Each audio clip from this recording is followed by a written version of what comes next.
Hello నమస్తే welcome back to my YouTube channel వెసీ paradise. I am Gajavalli Sai Sahithi. ఈరోజు special గోల్కప్ప అదేనండి, నార్త్ ఇండియన్ స్టైల్ పానీపూరి. ఎప్పుడు రొటీన్గా సౌత్ ఇండియన్ స్టైల్ పానీపూరి కాకుండా ఒక్కసారి ఈ north Indian style panipuri try చేయండి. స్పైసీ స్టఫింగ్ అండ్ ట్యాంగీ పానీతో ఎంతో టేస్టీగా ఉంటుంది ఈ గోల్కప్పే. మరి రెసిపీ ప్రాసెస్ చూసిద్దామా? Let's begin the recipe process.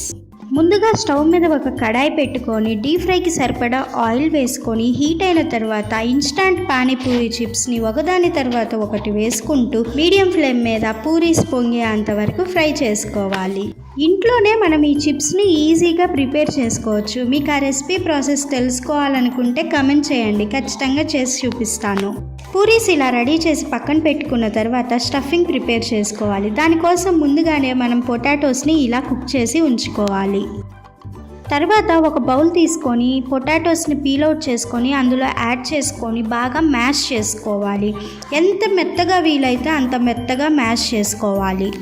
Mash చేసి ఉంచుకున్న పొటాటోస్లో మీ టేస్ట్కి తగినంత సాల్ట్, 1/2 టీ స్పూన్ కారం, 1/2 టీ స్పూన్ జీలకర్ర ధనియాలు కలిపి చేసిన powder, 1/2 teaspoon garam masala, 1/2 teaspoon chaat masala, చిన్నగా చాప్ చేసి ఉంచుకున్న ఒక పచ్చిమిర్చి, గుప్పెడంత కొత్తిమీర, 1 teaspoon green chutney add చేసుకొని బాగా మిక్స్ చేసుకోవాలి. ఇప్పుడు ఇందులో ముందుగానే ఉప్పు, పసుపు యాడ్ చేసి ఉడికించి ఉంచుకున్న బఠానీలు 1 టేబుల్ స్పూన్ వరకు యాడ్ చేసుకొని బాగా మిక్స్ చేసుకోవాలి. తర్వాత చిటికెడంత పసుపు యాడ్ చేసుకొని ఒక్కసారి మిక్స్ చేసుకున్నామంటే స్టఫింగ్ రెడీ అయిపోతుంది.